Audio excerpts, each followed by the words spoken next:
Welcome back to the divine mercy table talks. പ്രിയപ്പെട്ടവരെ, ദൈവകരുണയുടെ ധാരാളം വിശേഷങ്ങൾ നിങ്ങളുമായിട്ട് പങ്കുവെക്കണമെന്ന് ആഗ്രഹിക്കുന്നുണ്ട്. ഒരു കാര്യം പറയട്ടെ, ഈ ദൈവകരുണയുടെ സന്ദേശത്തെ അല്ലെങ്കിൽ ദൈവകരുണയെ നമ്മൾ ഒരിക്കലും ഒരു വില കുറച്ച് കാണരുത്. ഇത് ഞാൻ പറയുന്നതല്ല, ബെനഡിക്റ്റ് 16 മാർപ്പാപ്പ പറയുന്നതാണ്. The mercy of Christ is not a cheaper grace. ക്രിസ്തുവിൻ്റെ കരുണ എന്ന് പറയുന്നത് അതൊരു വില കുറഞ്ഞ കൃപയല്ല. അപ്പോൾ ജീവിച്ചിരിക്കുമ്പോൾ ദൈവകരുണയുടെ സന്ദേശം തമ്പുരാൻ നമ്മുടെ മുമ്പിൽ നൽകുമ്പോൾ ഈ ഒരു സന്ദേശത്തെ ഏറ്റവും ആദരവോടും ബഹുമാനത്തോടും കൂടെ സ്വീകരിക്കാനായിട്ട് നമ്മൾ തയ്യാറാകണം. ബെനഡിക്റ്റ് പാപ്പ വീണ്ടും പറഞ്ഞൊരു കാര്യം ഇതാണ്: mercy is the essence of the gospel. സുവിശേഷത്തിൻ്റെ എസൻസ് ആണ് ദൈവകരുണയുടെ സന്ദേശം എന്ന് പറയുന്നത്.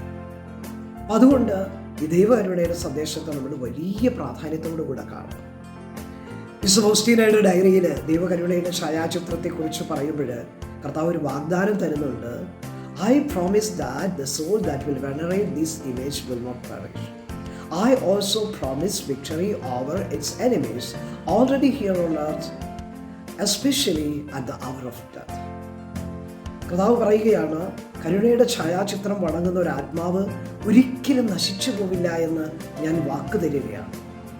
വീണ്ടും പറയുകയാണ്, ആ ആത്മാവിനെ പ്രത്യേകിച്ചും ഈ ലോക ജീവിതത്തിലും വളരെ വിശേഷമായി മരണസമയത്തും ഞാനതിനെ പ്രത്യേകമായി അതിൻ്റെ ശത്രുക്കളിൽ നിന്ന് വിജയം നൽകി സംരക്ഷിക്കും എന്ന് കർത്താവ് പറയുകയാണ്.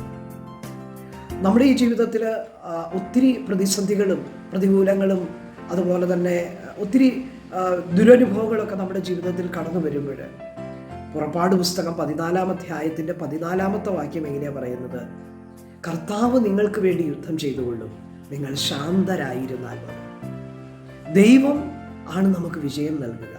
അപ്പോൾ ദൈവകരുണയുടെ ഛായാചിത്രത്തെ നമ്മൾ വണങ്ങിക്കൊണ്ട് നമ്മുടെ ജീവിതത്തിലെ വിവിധമായ പ്രതിസന്ധികളുടെ നടുവിൽ ദൈവത്തിൻ്റെ കരുണയിൽ നമ്മൾ ആശ്രയിക്കുമ്പോൾ കർത്താവ് നമുക്ക് വേണ്ടി പോരാടുന്നത്, കർത്താവ് നമുക്ക് വിജയം നേടിത്തരുന്നത് കാണാനായിട്ട് പറ്റും.